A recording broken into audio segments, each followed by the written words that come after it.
Diyos ang nagbibigay ng pagkakataon na makakita ko ng liwanag sa madilim naming buhay.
Thank you. Hoy, andiyan ka pala. Nasaan na yung dala mong uling? Ito na po.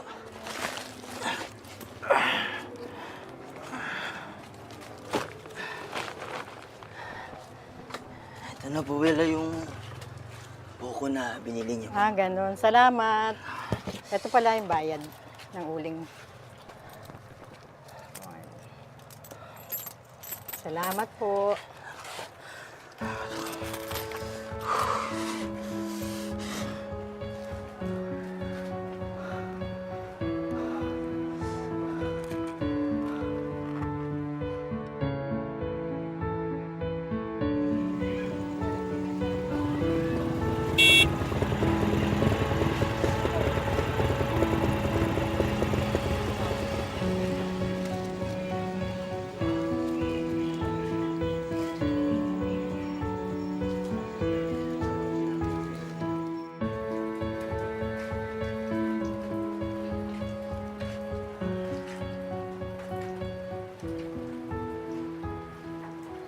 Bakit? Bibilin mo ba yan? Hindi ka naman pala bibili, ba't hinahawakan mo? Magkano po yung price? Hindi mo ba nakikita? May price tag nga, di ba? Teka, hindi pala kayo marunong magbasa.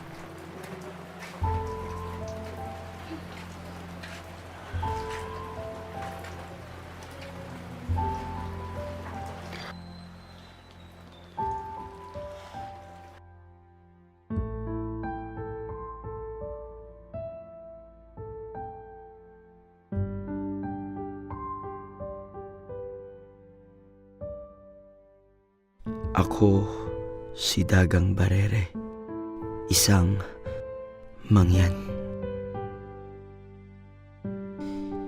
Dito ako lumaki sa Mindoro Oriental, sa bayan ng Mansalay.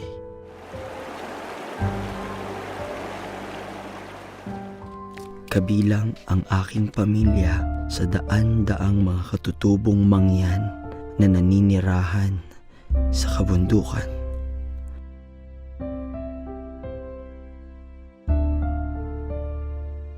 Malayo sa kabihasnan na pag-iwanan ng kaunlaran.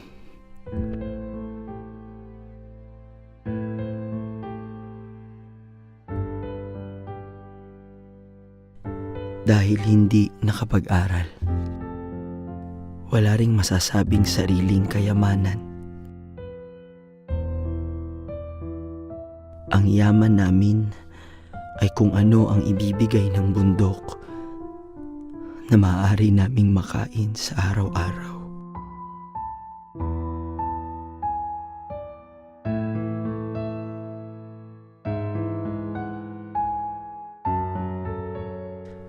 Kung di ako magbababa sa bayan ng mga bunga ng gubat, hindi kami magkakapera ni Ina at ng mga kapatid ko.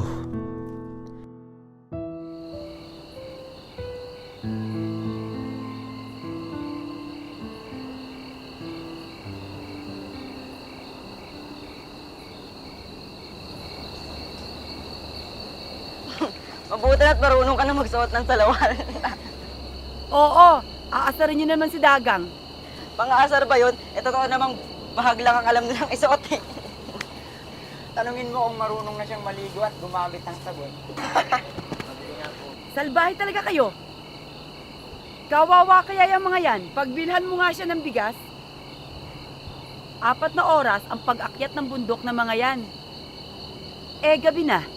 4 na oras pa baba, 4 na oras pa akyat. Eh, bakit kasi bumababa pa sila ng bundok?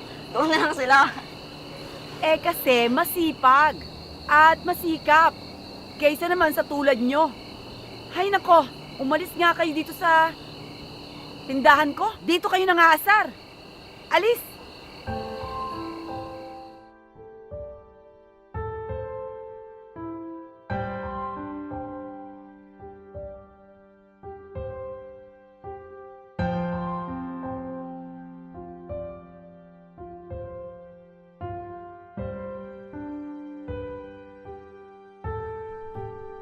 Minsan na itatanong ko, bakit kailangang mahirapan? Bakit kailangan na tuksoin ng ibang tao? Bakit kailangan kaming maging iba sa karamihan?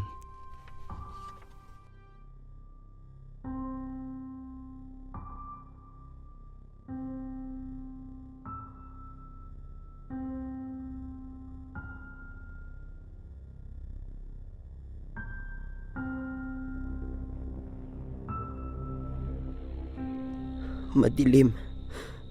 Madilim ang kinabukasan.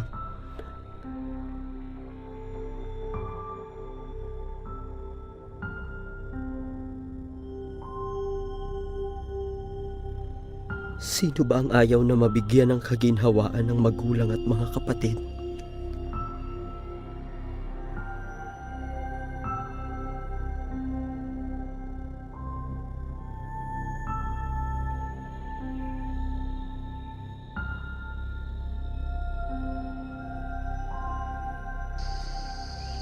Pagod na pagod ka, ha?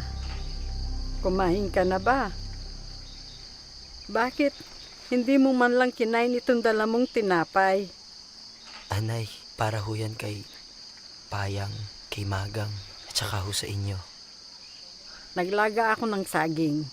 Gusto mong ikukuha kita, ha?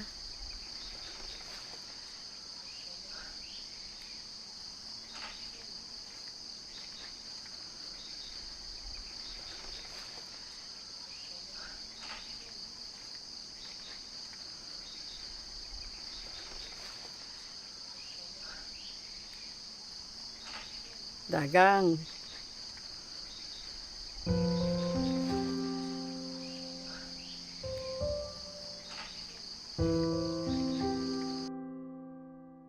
Pero ang sabi nga ng mga ninuno namin,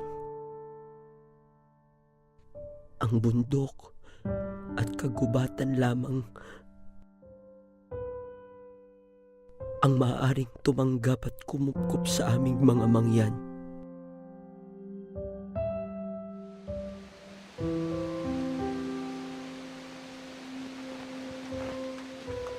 Nanay, aalis na po kami ni Manong. Tara na po.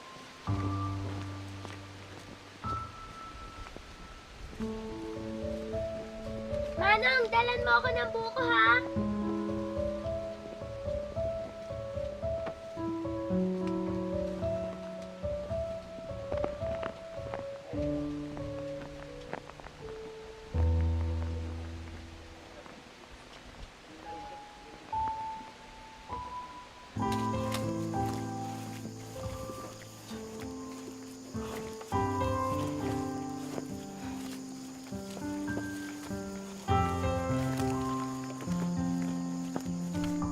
Subalit, may hihigit pa ba kung ang Diyos na mismo ang nagbibigay ng pagkakataon sa tao?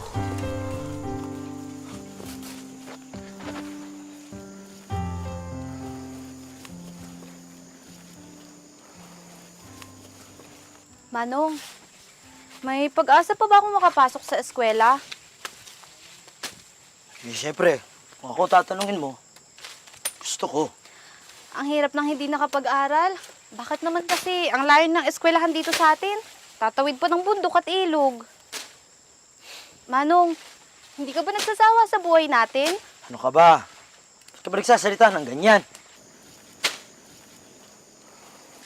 Naiinggit kasi ako dun sa mga nasa bayan.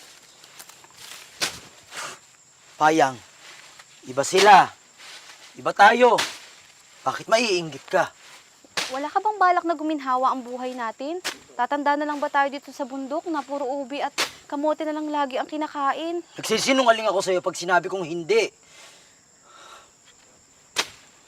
Pero, paano nga?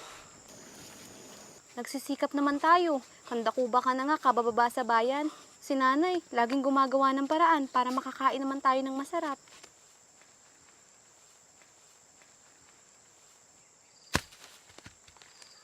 Hindi ko naman sinisisi yung kalagayan natin kung bakit dito tayo sa bundok lumaki. Pero, dito na lang ba tayo habang buhay?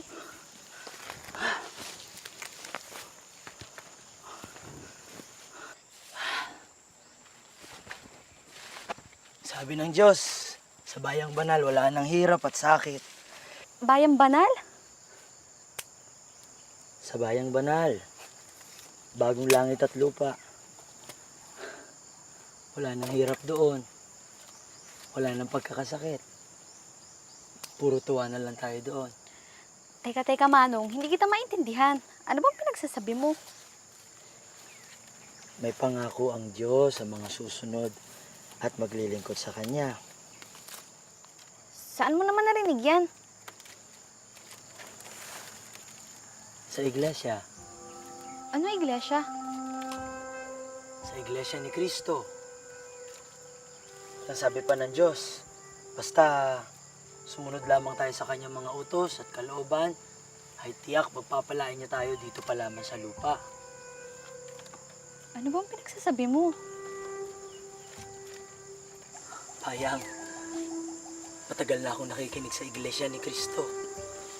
Sinusubaybayan ko ang lahat ng programa nila sa radyo. Gusto ko na marinig din ito ni Inay at ni Magang, sinayawing at ang mga kaibigan ko, at ang lahat ng mga kasama nating mangyan.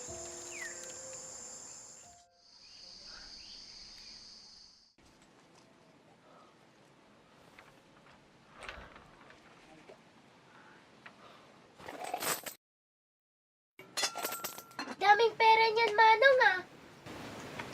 Oh, kulang pa nga eh. Kailangan ko magtrabaho. Tubig, Manong. Anak, aanhin mo ba yung radyo, ha? Wala po, Nay. May pinakikinggan lang po ako. Eh, wala naman tayong kuryente, Manong, ah. Bakit ka bibili? Di baterya naman yung bibiling ko. Ano ba yung pinakikinggan mo sa radyo? Iglesia ni Kristo po. Ano? Ulitin mo nga ang sinabi mo.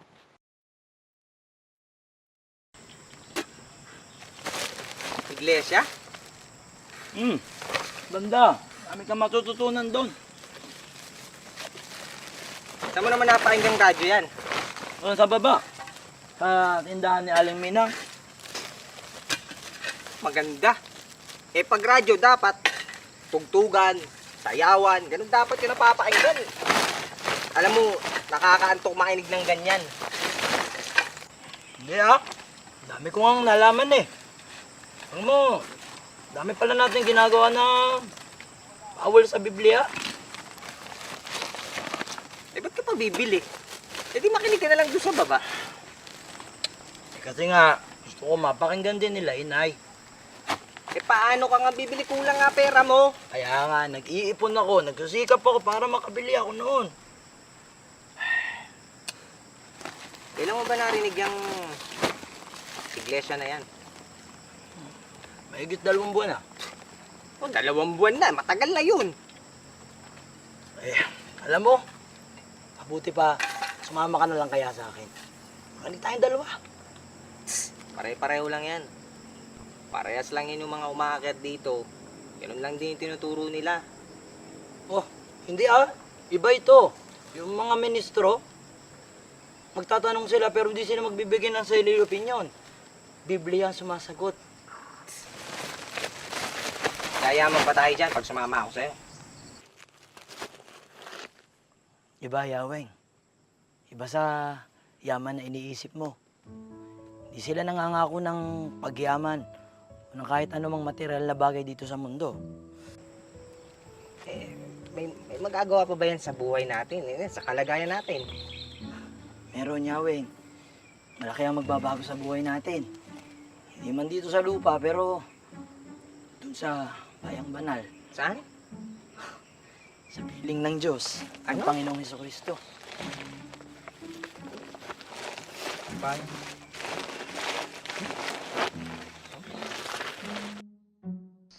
Umaasa kami na patuloy ninyo kaming sasamahan sa buong panahon ng aming gagawing paglilingkod sa inyo.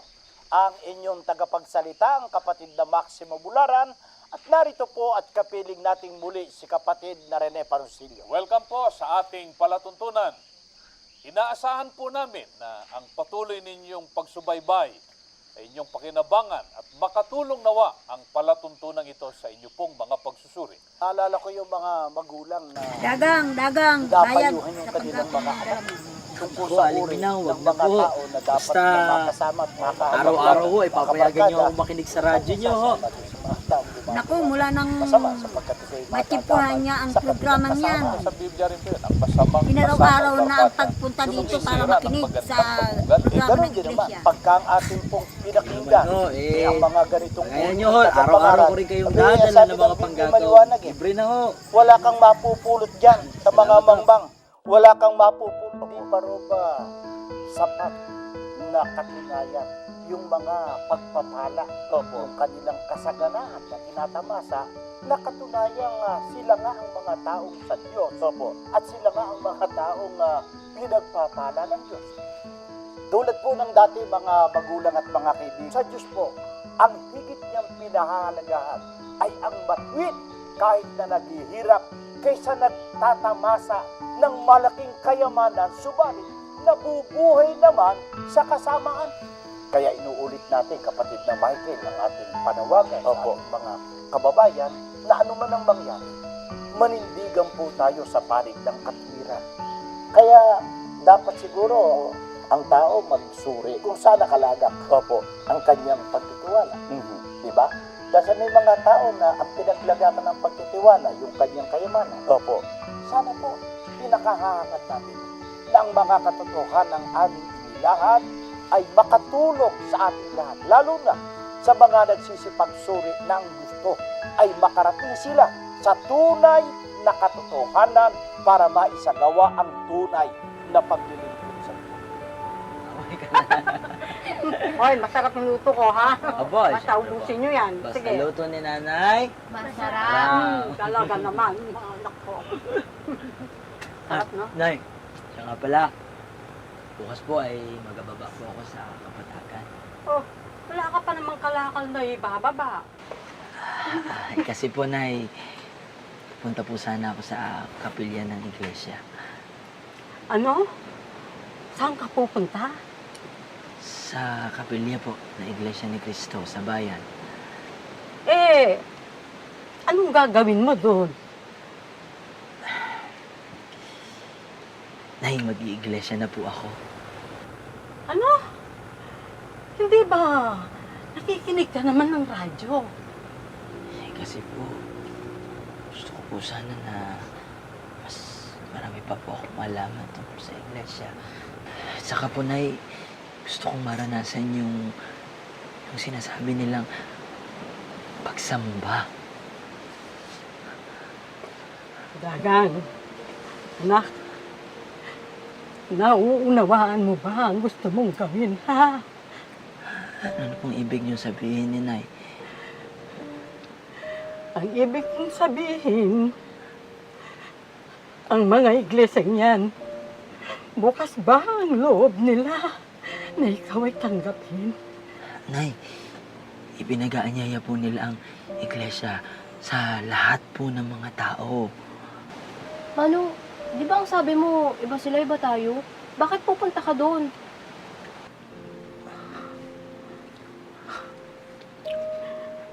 Nag-aalala naman ako sa iyo, anak. Bilang iyong ina. Sana, huwag mong kalimutan na mangyan tayo.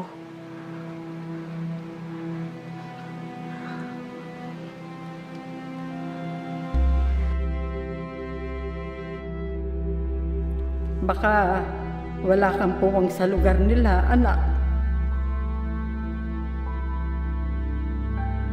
Baka mapahiya ka lang. Baka magpagod ka lang.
Ginoo, may kailangan po ba kayo?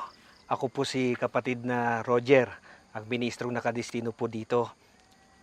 Meron po ba kayo hinahanap sa gusaling sambahan? May pagsamba ho ba ngayon? Pagsamba po. Meron po. Mamaya pong alas 7 ng gabi. Bakit, sasamba po ba kayo? Gusto ko po sanang mag-iglesia.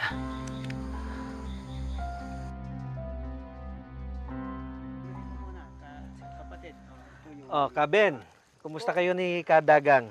Okay po. Siya nga pala, kapatid na Dagang, may ilan akong damit at saka sapatos. Tingin ko, kakasya naman to sa'yo. Magagamit mo sa pagdalo sa pagsamba. Nako, hindi naman ho ako humihingi ng kahit ano. Basta ang gusto ko lang po ay makadalo po sa inyong pagsamba. Nauunawaan ko yung kapatid na Dagang. Huwag mo sanang masamain ang pagbibigay ko na ito sa'yo. Gusto ko lamang na sa pagdalo mo ng pagsamba, kahit nagsisimula ka pa lamang, masunod mo na yung utos ng ating Panginoong Diyos na sa tuwing tayo ay magsasagawa ng mga banal na pagsamba, ay mayroon tayong kasuotan na angkop sa kabanalan ng okasyon. At ang okasyon nga natin, pagsamba natin sa ating Panginoong Diyos at sa ating Panginoong Jesucristo. Tanggapin mo na ito.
kapatid, bakit po hindi tayo dapat mawala ng pag-asa?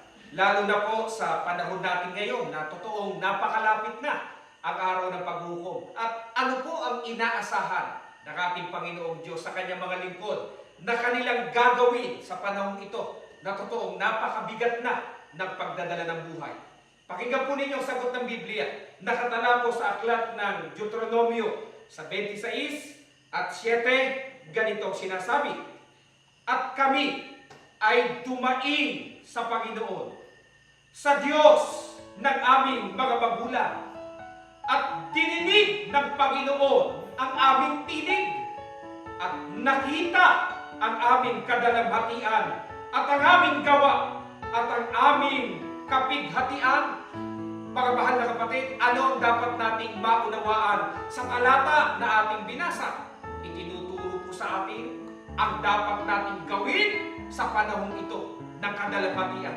Sa panahong ito na totoong maraming mga pagsubok, maraming mga suliranin, napakabigat ng pagdadala ng buhay. Ano pong itinuturo sa atin? Gaya po ng ginawa ng mga unang lingkod ng ating Panginoong Diyos. Ang sabi po sa talata na ating binasa, "At kami ay dumaing sa Panginoon." Ginawa po nila yung pagdaing, yung pananalangin sa ating Panginoong Diyos. Hindi po ba't ito Ama, napakasarap palang madama ka at makasamba sa iyo.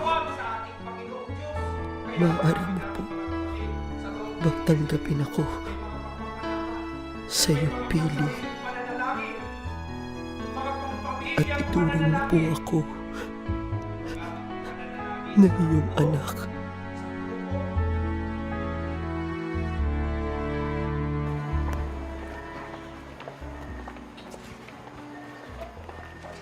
Ingat kayo mga kapatid sa pag-uwi.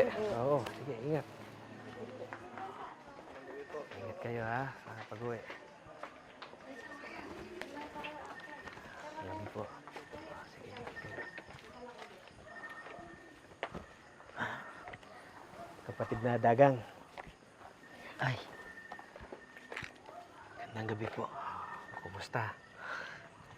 O, tatandaan mo ha, hindi sapat na nakakapakinig ka lang sa radyo.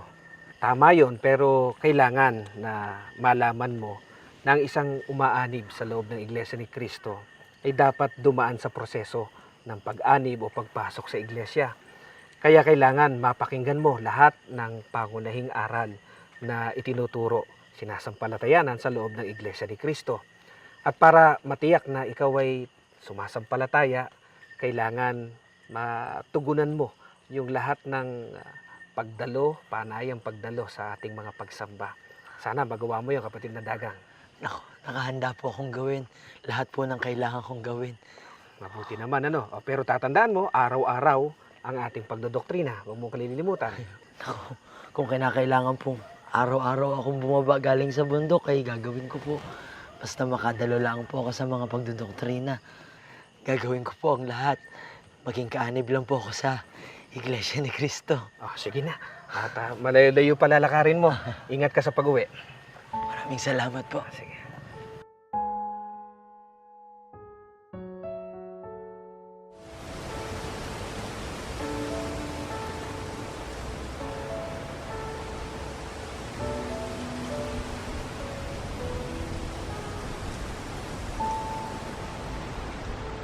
Ang saya mo yata ngayon, anak. Opo. Oo. Kumusta naman sila? Tinanggap ka ba nila? Opo.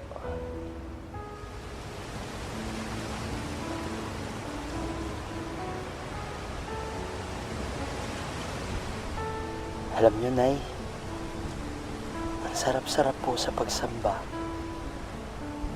Parang kakaiba yung pakiramdam. Parang nakalimutan ko lahat ng problema ko. Parang ang lakas-lakas ko po, Nay. Parang lahat kakayanin po. Nay, ang Diyos napakabuti sa atin. hindi niya tayo pababayaan.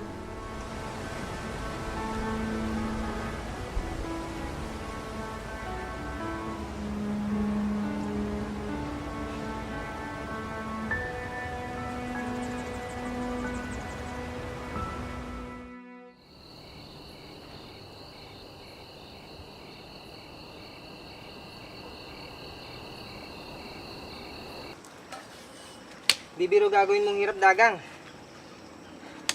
Araw-araw ka mababa sa bayan para sa pag-iglesia mo? Kailangan kong gawin, Yaweng. Kailangan. Manang, inom po muna kayo.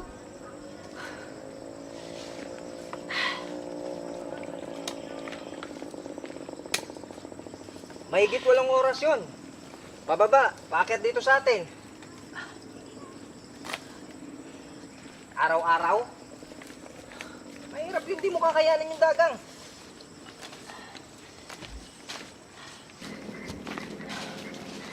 Alam mo, Yaweng, sa paglilingkod sa Diyos, kailangan ng sakripisyo.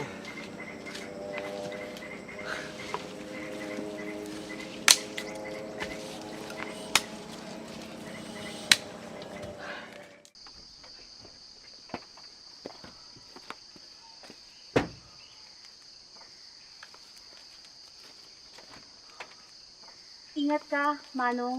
Sana ay hindi ka mabigo sa balak mo. Hindi, Bayang.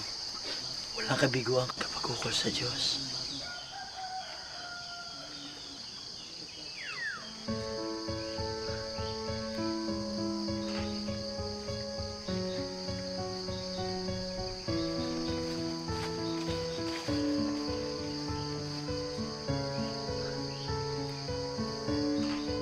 Kailangan pa ba natin to maglinis? Oo, liga na! Sabi ng Diyos, kailangan lahat ng bagay nasa kayusan. Kailangan maayos tayo. Siksin yung katawan mo.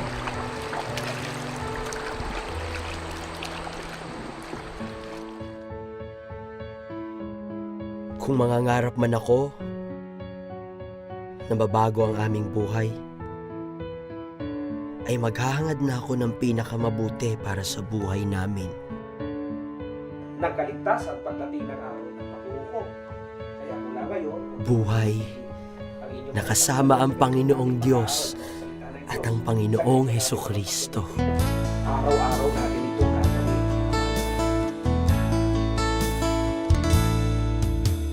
Tamang landas noon ay di ko alam. Buhay na payapa, may kabanalan, Ang aking puso at ikapagtatamo ng kaligtasan sa araw ng pag-uwi. ako'y bulag sa katotohanan.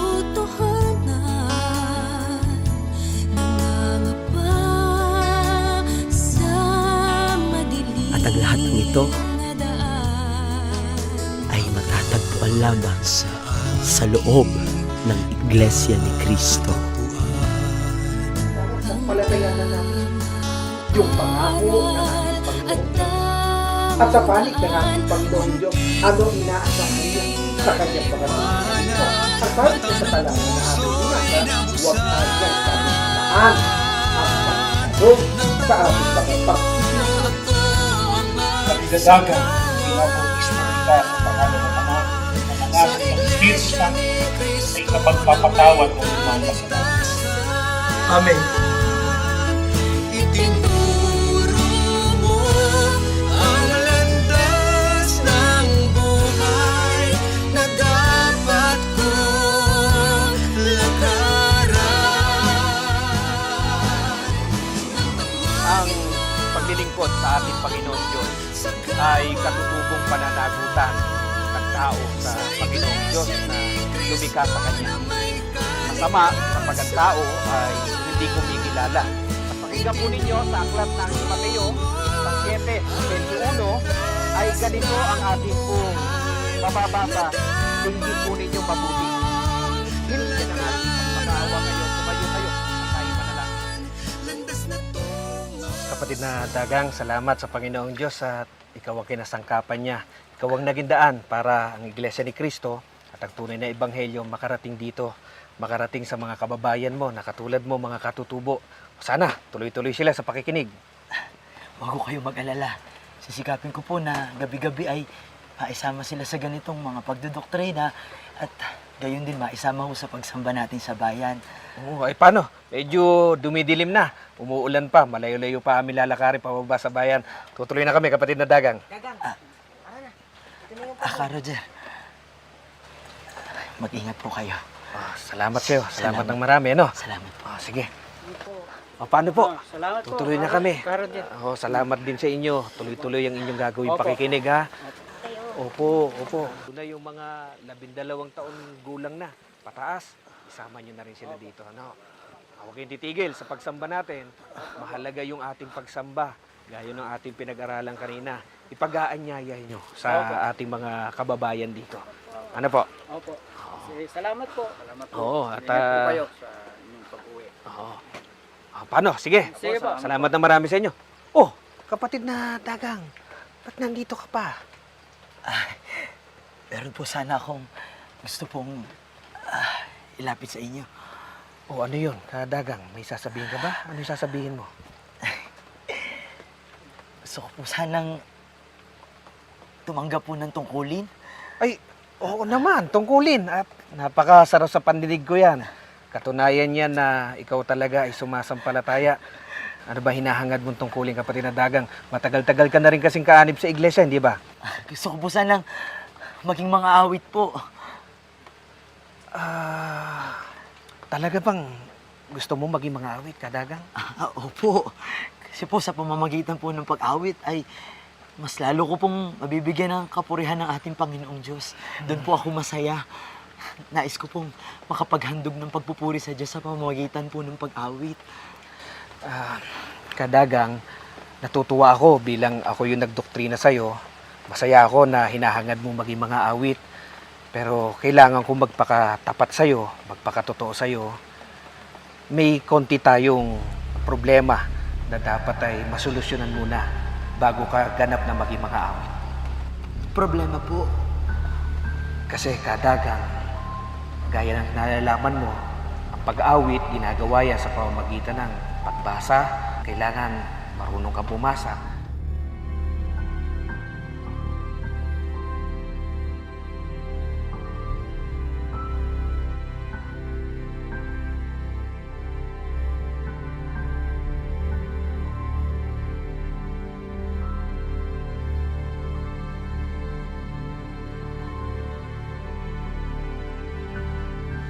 Dagang, anak, paano ka magiging mga awit kung hindi ka marunong magbasa at sumulat?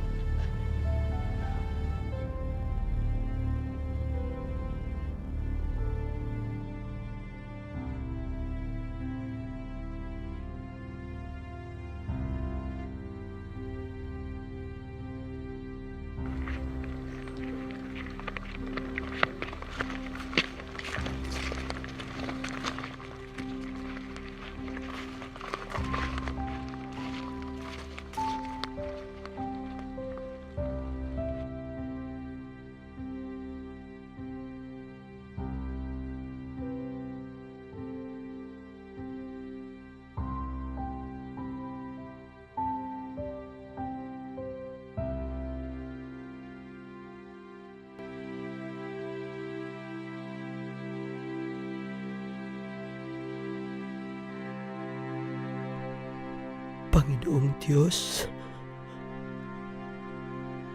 batid mo po ang laman ng aking puso. Nais po kitang paglingkuran ng lubos. Nais po kitang awitan. Nais ko po na sa pamamagitan ng aking tinig,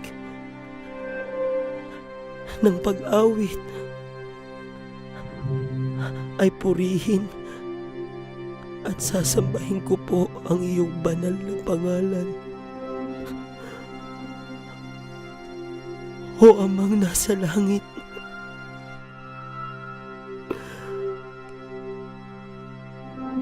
pahintulutan mo po ako na maging isang mang-aawit.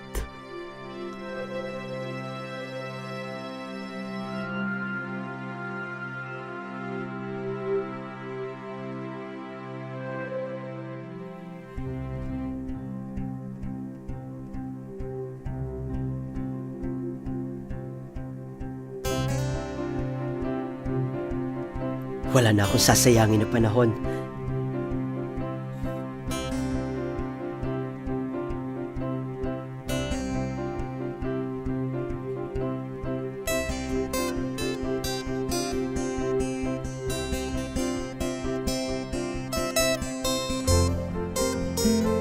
Dagang, basahin mo nga ito.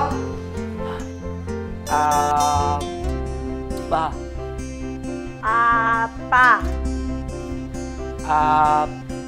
Patuloy akong mag-aaral na bumasa at sumulat.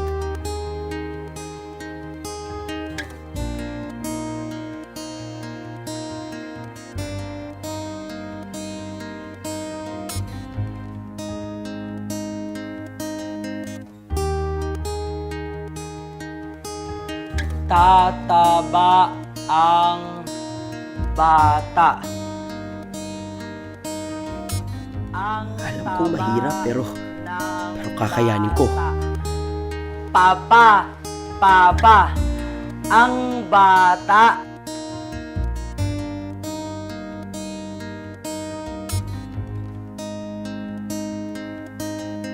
Patuloy akong magsisikap na matuto.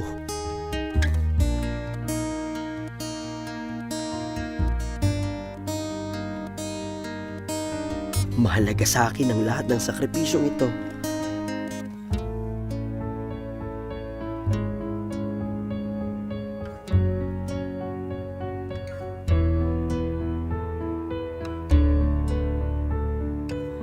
Sapagkat wala akong ibang pinakahahangad. Wala akong ibang pinakahahangad kundi ang madulutan ng kapurihan ng Panginoong Diyos.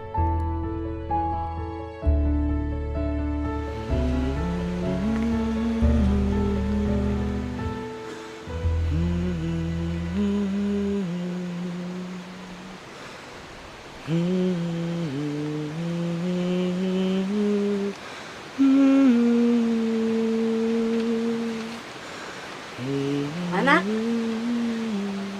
unang beses mong aawit sa pagsamba ngayon. Nay, kung pwede nga lang, liparin na natin hanggang sa bayan para makarating tayo agad sa kapilya. Natutuwa naman ako sa iyo, anak. Kitang-kita namin naman kapatid mo ang pagmamahal ng ating Panginoong Diyos. Nay, pagmamahal ng Diyos sa ating lahat. Oo. Hindi niya lang tayo binigyan ng buhay sa mundong ito. Oo. Itinuro pa niya sa atin ang tamang paraan ng paglilingkod upang magkaroon tayo ng karapatan sa buhay na walang hanggan. Hindi pa ba tayo aalis? Bunso, aalis na tayo. Pero bago tayo umalis, manalangin muna tayo. Halika na.